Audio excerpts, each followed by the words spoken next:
Hi everyone, I'm Kayla Mary. Nice soda. This is a continuation of our last podcast. We were talking about the different Trek species, kind of taking them by order of the show that they appeared in. And so last time we really got into the original series and mostly the species that make up the Federation, along with some of their Federation enemies. Yeah. And so today we'll be moving on to the next generation. Yes. First, I kind of wanna before we move on to the next generation, there is one species that was introduced in the animated series Yes. that I could mention. I'm talking about the Caitians. Yeah. Um, they are cat people. The animated series kind of introduced a lot of new species that are more, let's say, ambitiously designed than what is Yes. usually typical for Star Trek. Not your Because, typical humanoid like races, since you can go with cartoons. yeah, and because of limited budgets in the live action movies and TV shows, we don't really see a lot of them outside of the animated series. I think the Caitians are kind of rare in this regard. We did see a few in the motion picture, I think. And also in the Abrams verse.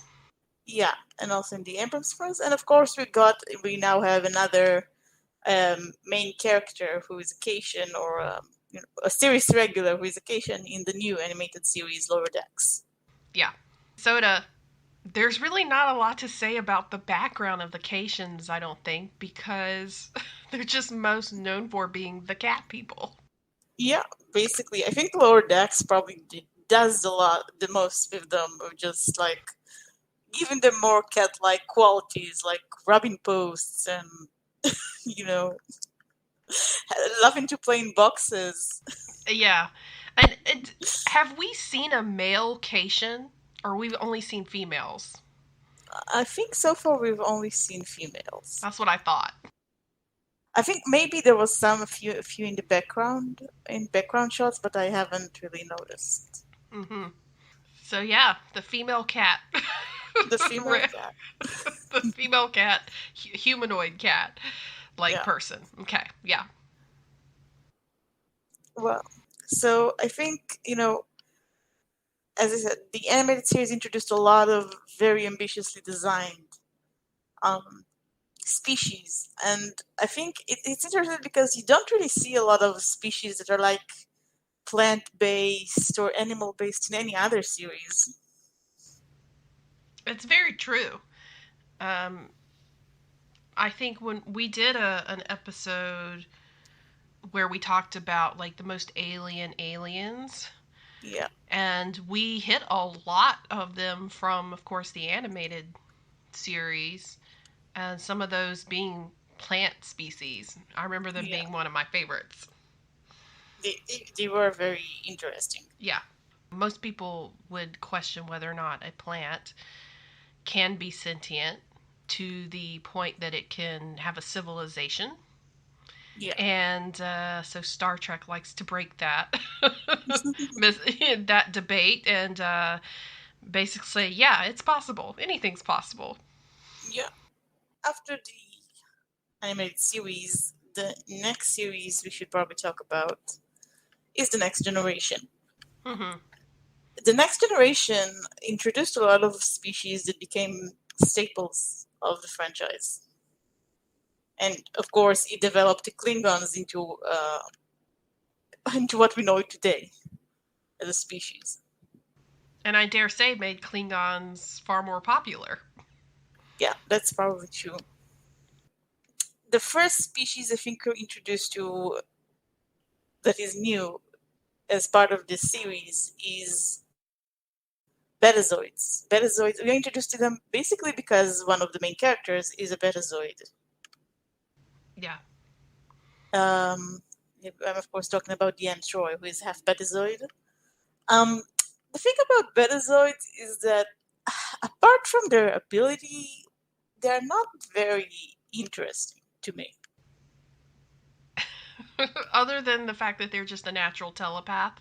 Yeah, Yeah. like that's the most prominent thing about them. They don't even have any interest in design. The only way Betazoids are notable visually is because their eyes are black. They don't have like a different color of the iris, just the entire eye is black, and it's like, okay. First of all, I thought it was probably very hard to see back in the 80s when it was, on TV, and the Right. TVs were in much less high definition. They weren't in high definition. I have a question for you because Yeah. this I wondered this when, and we have talked about like Spock type characters, but as you know, Spock was, I mean, he wasn't a full on telepath. He was a touch telepath, so it was a little different. But there was such success with Spock in the original series. Do you feel that when they went into the next generation and they were designing new characters, new potential races, they automatically thought, we need a telepath. We need a telepathic race. I don't actually think that's what's behind this.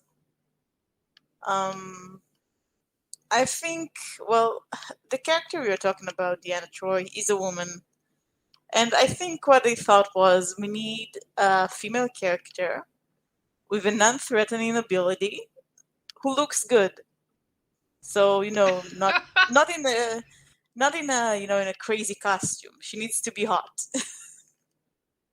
And so they decided to make her character the ship's counselor, and to make her really good at her job, she is a telepath slash empath. Yeah, she's an empath. Most Betazoids, Betazoids are telepath, but she's only half Betazoid, so she's an empath. Right. And yeah, and the only notable thing about her is that she has black eyes. About her appearance, I mean. Mm-hmm. Um, it's kind of a boring species, if I'm being honest. We do, we are introduced to Diana's mother, who is a very colorful character as a person, and we learn a little bit about their customs and their traditions. But it's like there isn't really, you don't really feel they're aliens. Yeah. I mean, all we learn extra is that they have like a hyper sex drive at one point. They go through a phase, as they put it. Yeah, and they get married naked, and on their planet, no one hides their mind. Everybody reads everybody's mind. And if they lose their telepathic abilities, they essentially, it's like losing a part of them, like losing a sense that, allows them to see people as people. Yeah, Other people start to seem like unreal people if they can't read yeah, their minds yeah. or, you That's know, feel their emotions, which is very strange, but okay. yeah. So yeah, we don't. They don't feel very alien to me. Yeah, I mean, they're really just another very human-like species with a special gift and just different traditions. Yeah, basically, that's all they are. So shall we move on? Yeah, I think we should. After that, the second species that I think we get introduced to are the Trill, if I'm not mistaken. Yeah. Although we do see, of course, more of the Trill in Deep Space Nine, Yeah, simply a lot of. because. I think it's interesting. I think Next Generation did happened the same thing that happened in the original series, Mm-hmm. where species were introduced but were developed in other series. Yeah. And the Next Generation, of course, did develop Klingons, but that was, introduced in the original series. So yeah. So the Trill, I think the Trill are interesting in that they were introduced in a single episode of the Next Generation, Yeah. and we haven't. They don't have another appearance there, but they become a very big part of this Space Nine. A very big part. Because Yeah, obviously one of the main characters of the show is a Trill. yeah. And I thought about Trill because I think they are a very alien, unlike the Betazoids. The special thing about Trill, maybe not appearance-wise, in their first appearance in the Next Generation, they do have a rubber forehead thing going on. Uh, in Deep Space Nine, it gets changed to them just having spots on their bodies. Yeah. Yeah, but the most interesting part about them is that they have, some of them at least, as we learn later, have they are a dual entity. They have another alien entity inside them, and they are basically both controlling the same body. Yeah. So, Yeah, to my understanding, we're referring to the entity inside them as the symbiont. yeah, Not every Trill has a symbiont. yeah. It's That's sort of, it's almost like a competition to be the person who receives the symbiont, and also you have to be compatible. yeah. Symbiotes live for hundreds of years. Trill, as far as I know, the person Trill lives a normal, average human lifespan, but the symbiote lives for hundreds of years, and they retain the knowledge and memories of their previous hosts, and they pass them along to their new hosts. And that includes romantic feelings That's true. sometimes. Um, Sometimes, and yeah, and basically the symbiote's personality kind of affects the host personality, and I think it's interesting because in a lot of sci-fi franchises or movies or media, basically media, the concept of a symbiote, of basically a parasite that takes over your body and lives with you in your mind, is kind of a horror concept. It is. I mean, there's whole sci-fi franchises based on the horror concept of being taken over, Yeah, of your and body invaded by a host. yeah, and but the interesting part here is that in Star Trek, basically the concept of the symbiote is like kind of like, no, this is like someone, a very elder entity who imparts their wisdom onto you. You get to experience something that is more than yourself. And so in Trill society, having a symbiont is actually a very high honor. And Trills work the entire life to be worthy of getting the symbiont. So I think in essence the Trill are considered a very spiritual people, and this symbiont, I'm not sure they're considered spiritual exactly. I feel like the symbiont is part of their spirituality. Could be. Because they have a number of rites around it, and how they do the joining with the symbionts, the transfer of almost like what's like a soul or the knowledge. Um, it's very, let's say, it's very similar to like Vulcan mysticism in the way that it's done. Yeah, I could see It, that. yeah, and then when you consider the fact that you have a group of people, a population of Trill who are essentially raised to believe that they should one day want to join with the symbiont. It's almost like a religious experience to Yeah, one day, be part of this, to join with this almost like godlike entity that has all of this wisdom it will impart unto you, and your duty is to provide the shell, the body for it to live in, but then you mutually join together and experience life. It's very spiritual to me. It's not done, it is scientific, but it's not done in a very clinical way. that's true. But Yeah. when I think about spiritual things, I think about things that aren't like physical, like, and the symbionts aren't like something that you are. They're not just spirits. They're physical beings. You can see them. You can feel them. Yeah. There are elements of spirituality there. Like you said, there is the whole rite we see where a host can summon. It's basically the memories stored in the symbiont of the previous hosts. and like communicate with the previous hosts or the ghosts of them of sorts that are stored in the symbiote. But apart from that, it's very, the symbiote is there, the memories are there. Yeah. It's not something that you just kind of believe in. It's not a matter of faith or, you know, a mind thing. It's there.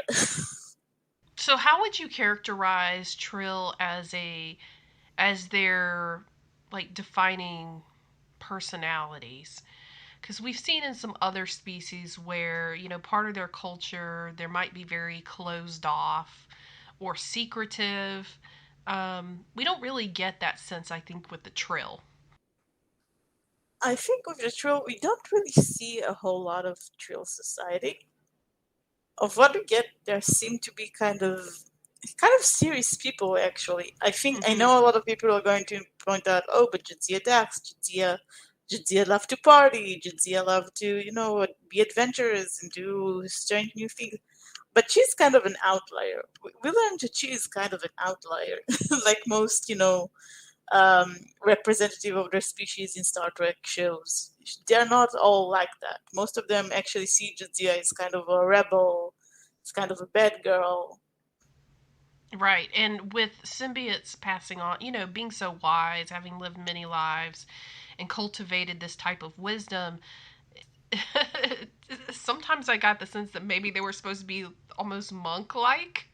Like they Yeah, basically exactly. live just like on a higher spiritual plane than everybody. So maybe some of the mundane things like having sex and, romance and things like that are not as necessary to them as just being alive. Yeah, yeah. I think they are kind of. True society strikes me as being very serious and studies minded. Not, Yeah. not not logical to the level of Vulcans are, but like they're kind of serious, high and mighty people. And I think it's interesting to see how the concept of the Trill kind of evolved between the episode that introduced them in the Next Generation to what they later become in Deep Space Nine. Not just visually, because there were a lot of implications in the Next Generation. Like in the Next Generation, it was kind of implied that the Trill are very secretive about the symbiote thing, and that all Trills have symbiotes. Hmm. And then in Deep Space Nine, it's like no, only like 10% of the population have symbiotes because they are worthy enough, and they're not secretive. Everybody kind of knows about the Trill and their symbiotes because the Trill are proud of their symbiotes. Right.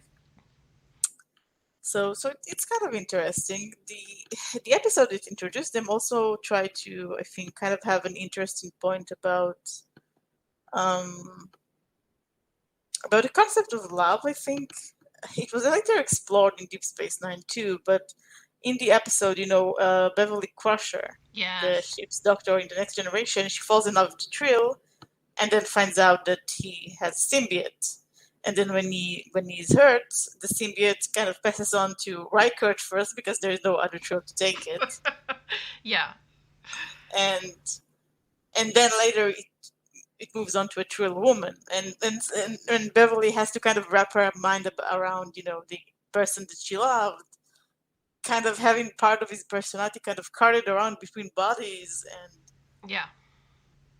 Honestly, I that episode of The Next Generation, I was more into probably the choice that Beverly had to make than paying attention to the specifics of what they said about Trills. yeah, Because it was a very interesting conundrum. It makes you ask the question, what are you in love with? The person? Like what the physical goes with the personality and of the person you love. But anyway, we kind of revisit that in a little bit of a different angle, of course, when Dax dies and comes back. that's true. But there's also the episode where Dax meets basically a woman who is the host of the symbiote that used to be Dax and the Yeah. symbiote used to be married in different bodies, Yeah. and that's also it's also a very good episode. So shall we move on? Yeah, Another species that I kind of wanted to bring up before, but it's a species that start off in the Next Generation. They are the antagonists, Yeah. but in Deep Space Nine, they're not. And let's face it, no one liked them as antagonists in Next Generation. I'm of course talking about the Ferengi. Oh, yeah. Yeah, the Ferengi. Let's focus on the next generation interpretation first. Yes, the Ferengi in the Next Generation are, well, in all of Star Trek basically, are kind of very greedy. That's their main characteristic. They are greedy. They are capitalistic. They value money above all else. It's all about the profit margin, Soda. Yeah. In the Next Generation, though, they were a little more aggressive. They like Yeah. they were almost feral. they Visually, the Ferengi are very alien aliens. They are short. They have weird heads, kind of butt heads.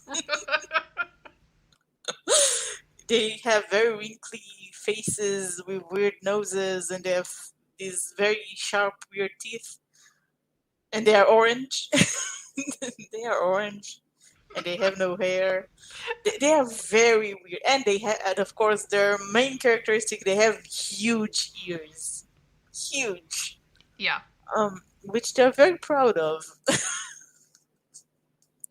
We later learned those ears are kind of like part of their sexual dysmorphism. I don't know. Yeah. Yeah. But yeah, the Ferengi are they were designed to be villains. They were designed to be the main villains of Next Generation. The Next Generation put more of an emphasis on the Federation as being as very kind of utopia that has gone past the need of money, kind of like a socialist utopia of sorts. Yeah. And the Ferengi, as the antagonists, were kind of the antithesis of this. They were very greedy and capitalistic. But they were also kind of the antithesis to humans because they were so feral and weird. They were animal-like. They walked like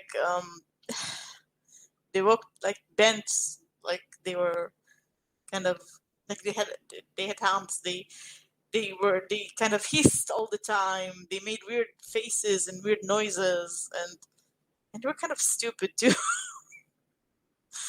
And the problem with having a villain that's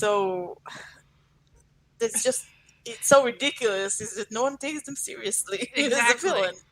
Exactly. They're like a little one-track mind gremlin. Yeah, they were ridiculous. They were ineffectual. No one liked them. No one liked the Ferengi episode on Deep Space Nine, on the Next Generation. They were too cartoonish. They were just too cartoonish. And then we skip on to the Deep Space Nine, which, again, probably one of the more favorite characters from that show. Yeah. Quark is a Ferengi. The thing about the Ferengi in Deep Space Nine, I think, is that Deep Space Nine actually looked at them and said, "Okay, but what if we treated them like actual people? Like, Exactly. what if they weren't just cartoon villains? What if they were actual people?" And they did manage to make them very likable as a species. I mean, Quark as a main character is very, very likable. Mm-hmm. He's still greedy and he still looks weird, but you get where he's coming from as a person who comes from a very distinct culture. Yeah. And really, they. I mean, I don't want to say humanize because, again, we're talking about aliens, right? But Yeah. they make them just more like, okay, the greedy businessman. So they're in the business of making money. Some of them do it. Well, a lot of them don't do it legally. But, on the surface, that's just humans do that too. Mhm. Yeah. They're really not much different than anybody else, other than that they prioritize greed and making money and Yeah. It's something you can get around because it doesn't mean that they can't get along with people or you make judgments that aren't purely in their own self-interest. We just get to see more well-roundedness in the race. Yeah, I think I think Deep Space Nine kind of benefits from having been set in an environment that isn't just the Federation versus everybody else. Right. Because we see societies beyond the Federation, societies that still have money, societies that aren't utopias. Because when you put the Ferengis versus the Federation, it immediately occurs to you that, like, why would anyone want to live or do whatever the Ferengi do when they can exist in the utopian Federation? But then in Deep Space Nine, you kind of see how Bajorans live their lives, how Cardassians live their lives, how the Dominion live their lives, and you Yeah. kind of see, the galaxy is bigger than just the Federation. There's a reason the Ferengi keep being Ferengi. Yeah. And you also And get to see, like, in particular with Quark, bond with people of other races. So it's not necessarily like they're a closed off species. And I mean, yeah, they may think everybody else is weak when it comes to to being the kind of businessmen that they are. I mean, sure, they've got a lot of pride and arrogance in some ways, but they're still able to create friendships with other people who are not Ferengi.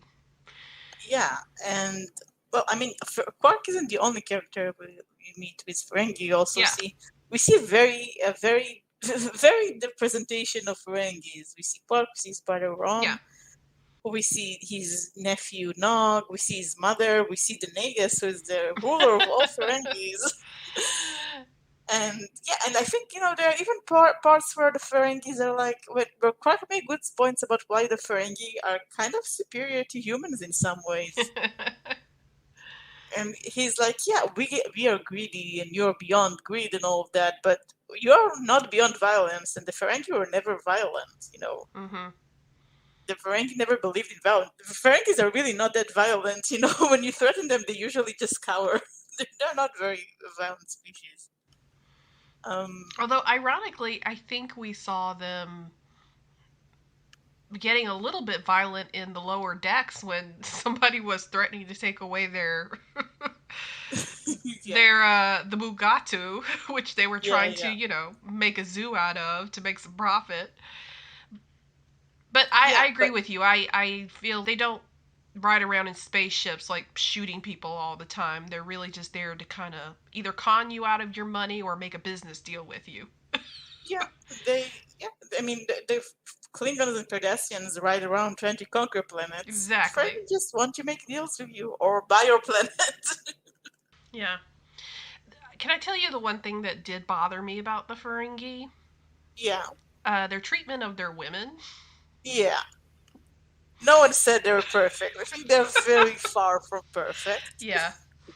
So they're a very male kind of dominated society. Not to say that women aren't, a part of it, but they don't really have the kind of rights that the males in the household do.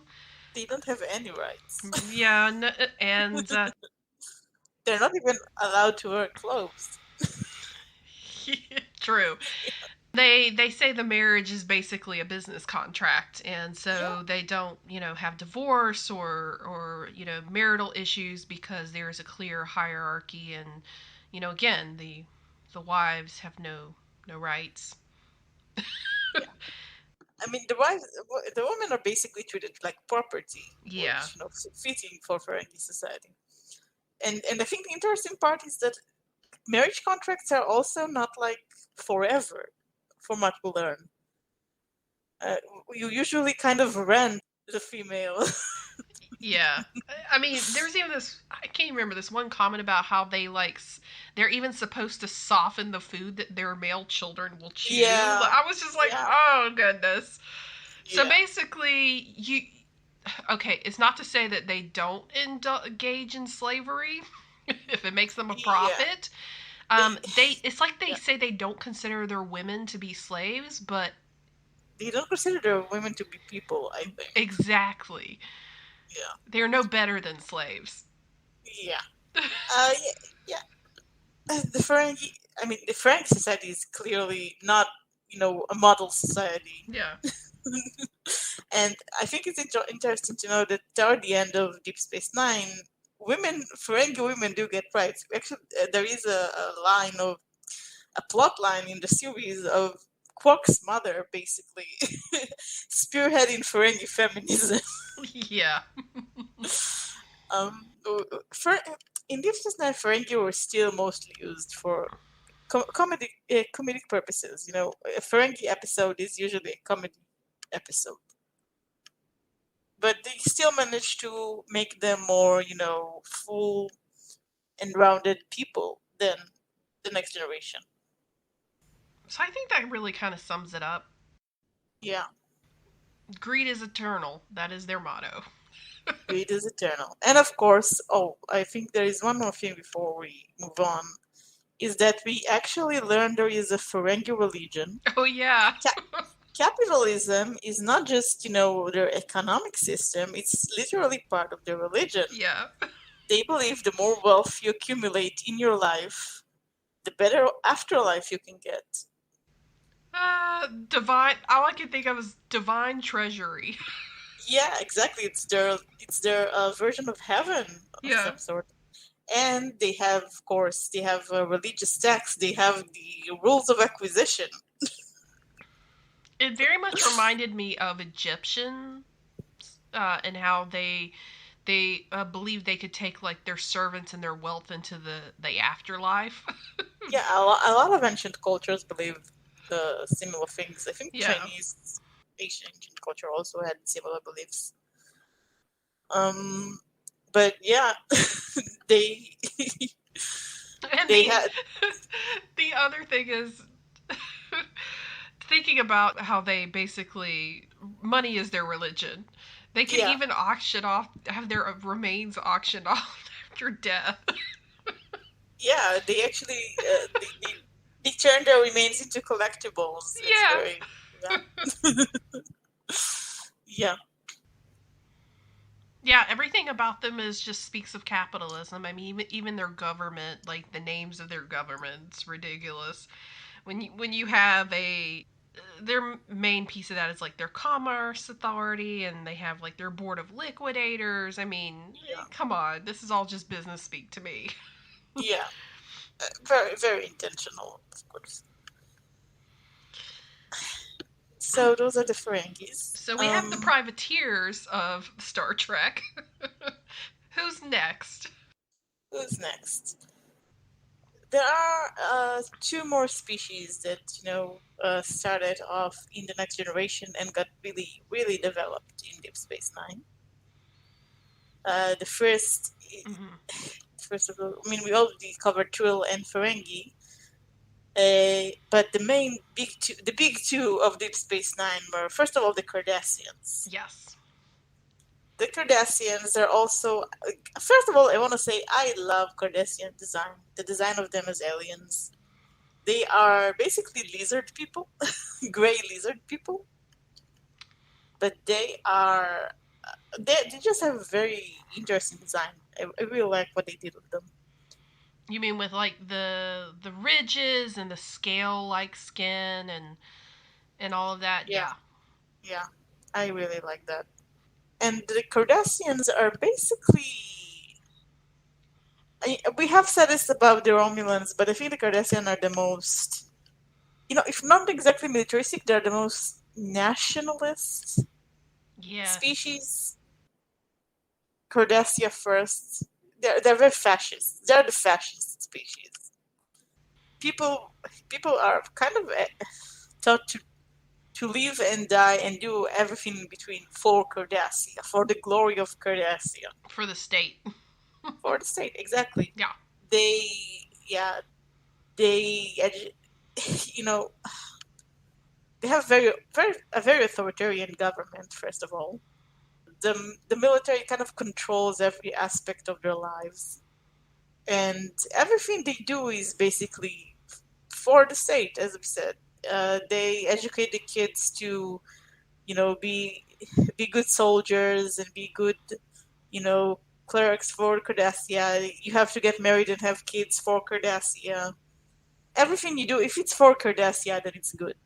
That goes over into like not just like their government and their philosophy, right? But even their religion. They just I don't think they have a religion. exactly right. Like why would you need a religion when you're very totalitarian.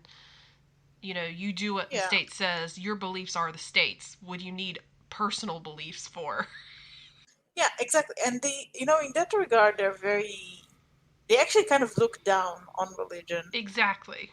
Yeah. because they see themselves as very scientifically minded.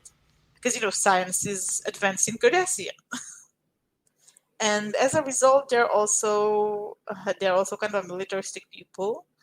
They take over many planets, and one of the planets they took over is the planet of Bajor. And in the process, they encountered a very strong resistance from the local population of Bajorans. And the Bajorans are the second species that is very expanded upon in Deep Space Nine and introduced originally in the Next Generation. In the Next Generation, we are introduced to Bajorans, while Cardassians are still in control of Bajor. And the Bajorans are still in the process of resisting Cardassian control. And in Next Generation, we kind of see a lot of Bajorans are live in refugee camps off of Bajor. Yeah. A lot of them, yeah, there are a lot of Bajorans in Starfleet specifically because they want to get away from those refugee camps.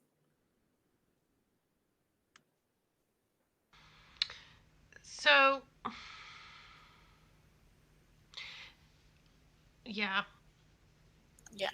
I guess when I was thinking about Cardassians when they first introduced, and they did sort of remind me of Romulans, with the whole like state or union or whatever they call it, and being very sort of controlled. But the difference is that they're like without the passion and you know a controllable emotion of the Romulans. It was very organized. It's I like think I think the main difference is, like you said, the thing that you said, I think Romulan culture is more individualized. yeah, Like yeah, that's what I was trying to say. every Romulan sees himself and his maybe his family as them against the universe. Like Romulans don't trust each other too. Yeah. but Cardassians are like, no, we are all Cardassians for Cardassia. Yeah. And I think it's interesting later on when we meet more Cardassians is that even the Cardassians that are against the current government in Cardassia and whatever it's doing, they're against it for the betterment of Cardassia. They're not like, Right. oh, we are on Bajor's side. They're like, no, we want Cardassia to be better. They're still more for Cardassia than they are for anything else. I didn't ever get the sense that it's not like a male dominated society or a female dominated society which we see with other races. It's very sort of like unisex. Like everybody, like you said, everybody's for Cardassia. Yeah, it's very egalitarian. Both females and males are in the military. Both female and males are in the government. Everybody's working towards the end goal, and it's not in any sense gender driven. Yeah, I think most species in Star Trek are like that. I think maybe aside from the Ferengi, obviously, Yeah. I can't really think of another species that is very sexist. Well, supposedly Orions are Oh sexist. well, yeah, Orions, of course. How could I forget? But yeah, apart from that, Bajorans. As I started to talk about Bajorans, the Bajorans as people are very very spiritual. Oh yeah. They're really defined by the religion, the Bajoran religion. The Bajoran believe in deities they call prophets. It was it was made clear, I think, that um, the religion kind of unified them during their hard time under Cardassian occupation. Yeah. They have a lot of those prophets have a lot of have been revealed to several Bajorans throughout history, and they have a Bajoran sacred texts of what the prophets have told them. And I mean, Tears of the oh yeah, Prophets.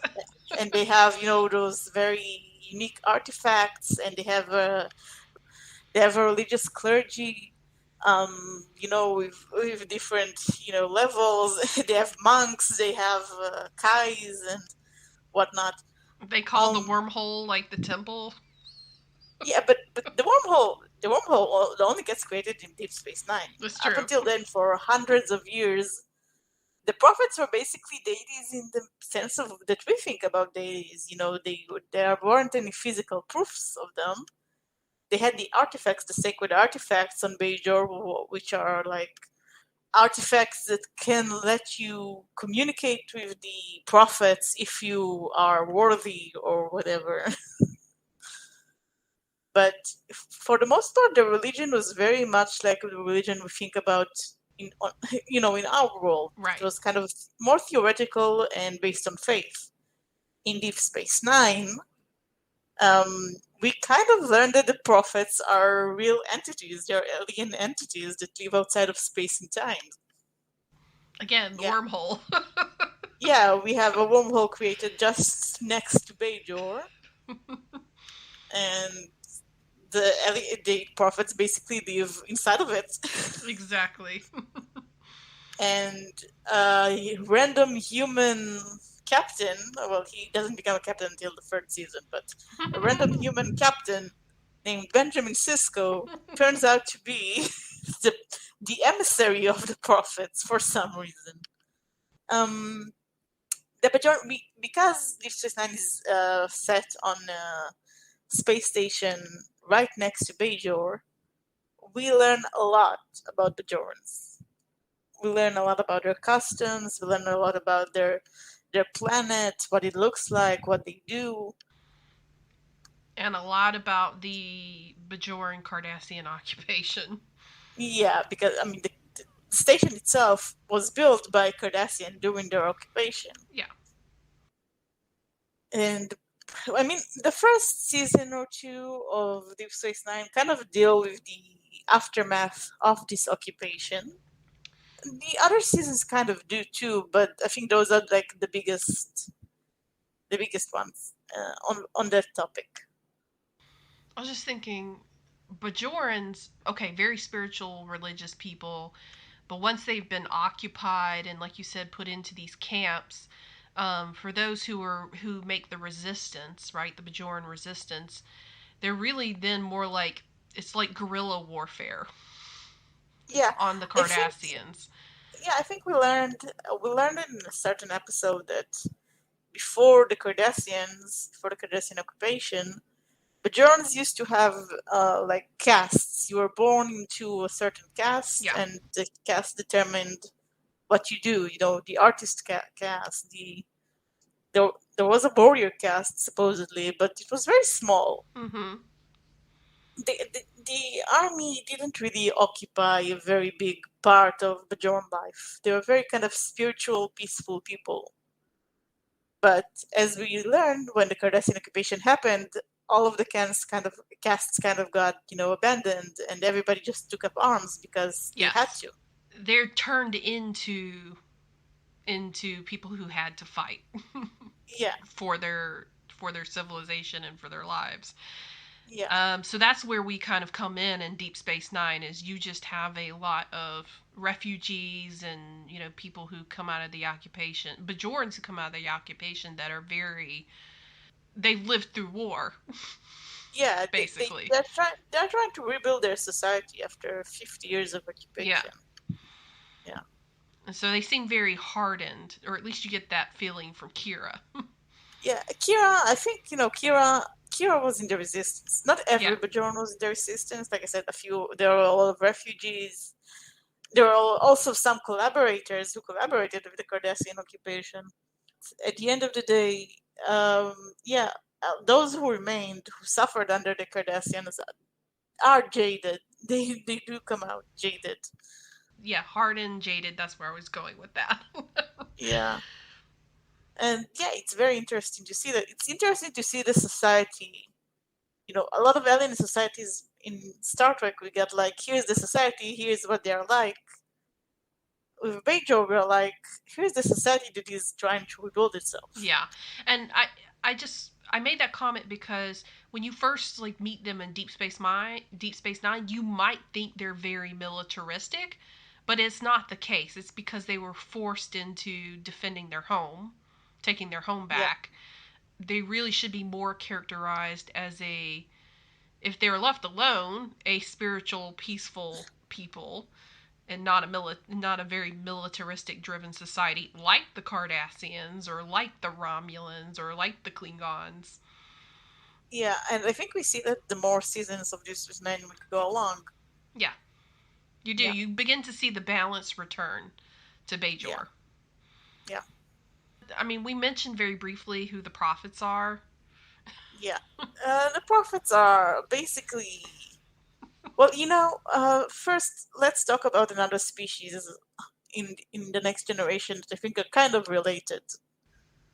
Let's Oh talk yeah, about the Q. yes. Okay, we can talk about them. Yeah. Um, the Q Continuum are aliens who are extremely advanced life forms. Yes. They kind of have godlike powers. Yes.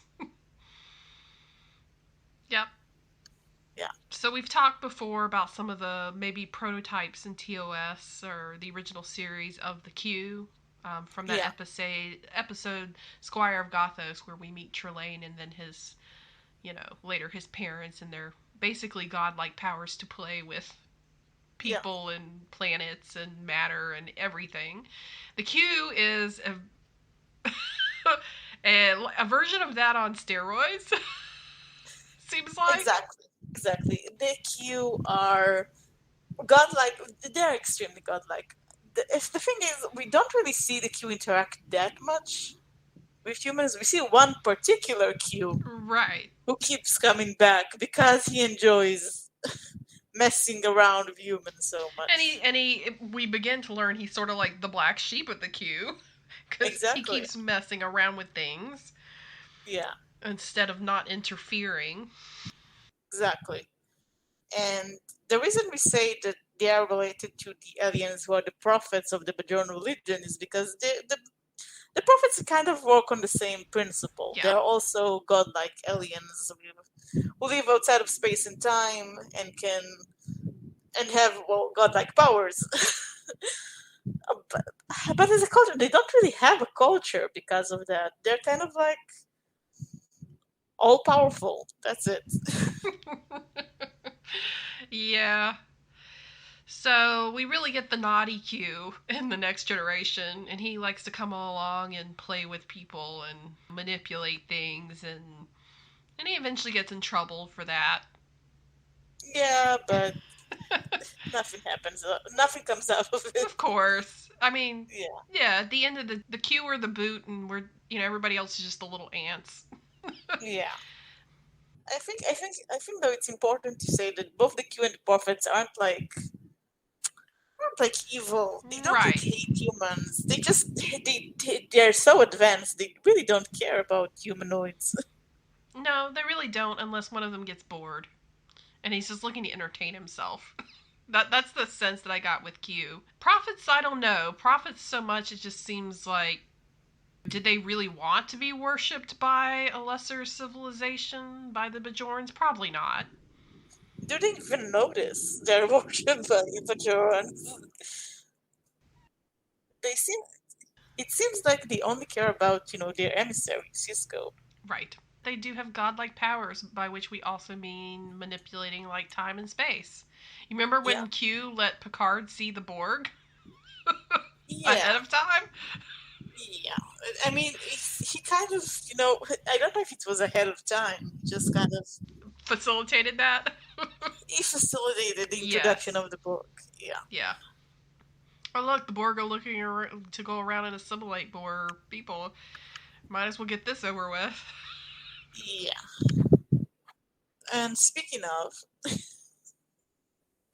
yeah, one of the main antagonists that got introduced in the Next Generation are the Borg. Yeah. The Borg, I don't know if I can call them a species exactly, because it's not like they have, a species. They're not genetically a species. They didn't all originate in a single planet.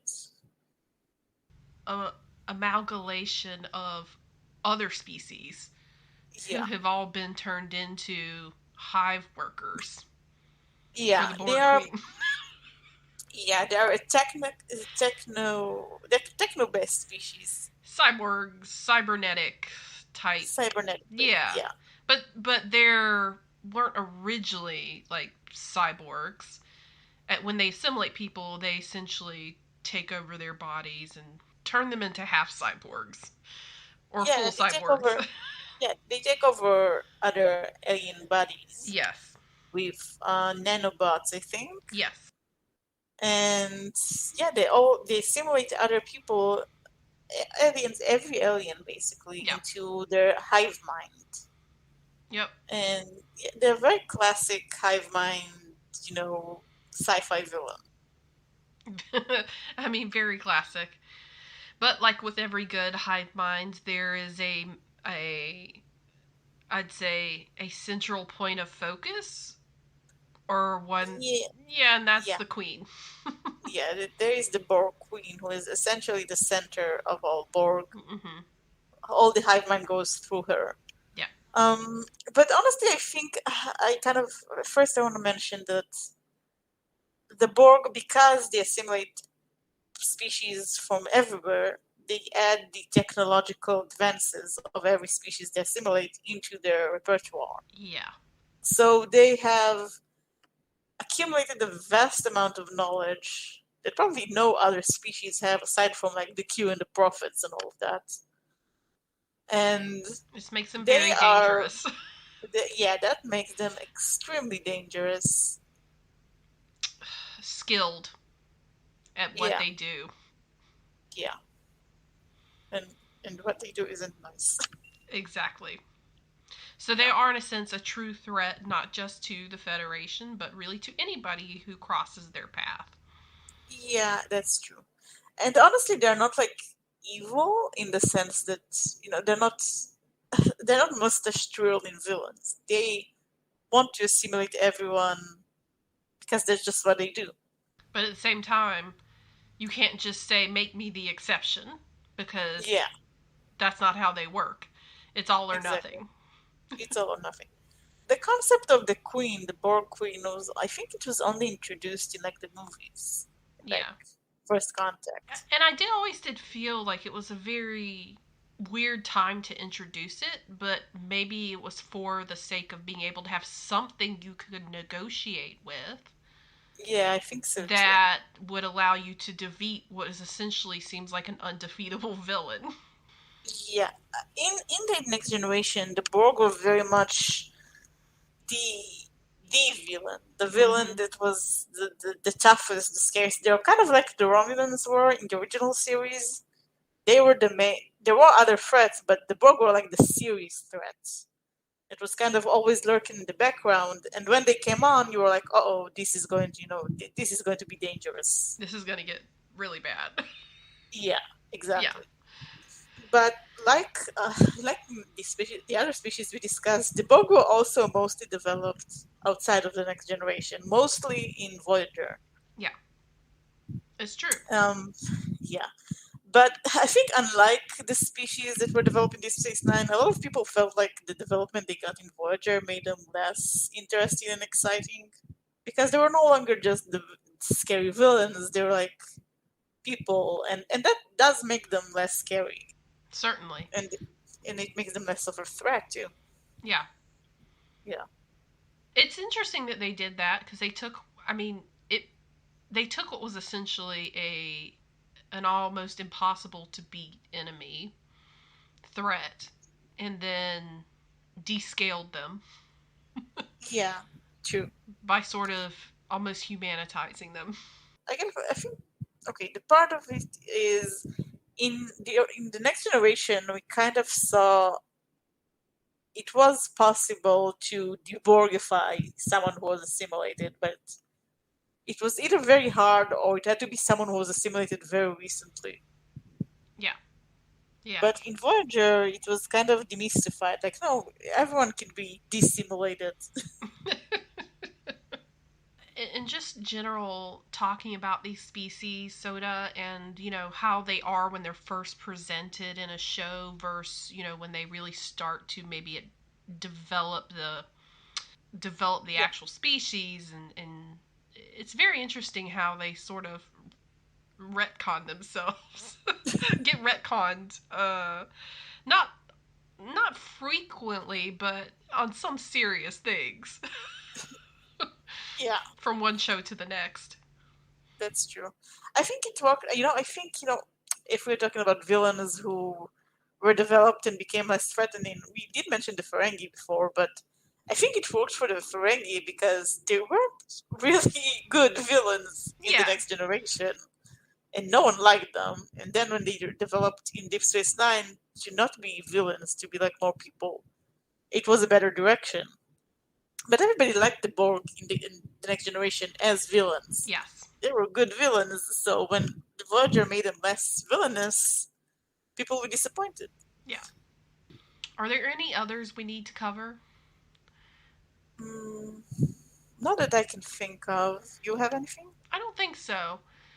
So when we return for our last podcast on this subject, we will get into the Deep Space Nine, some of the species that we haven't talked about yet, and Yeah, Voyager, Voyager. Yeah, and maybe one or two from Enterprise.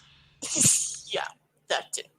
Soda and I will be back for a final podcast on Trek species, and we will talk you through some of the other ones. So until Yeah. then. Goodbye.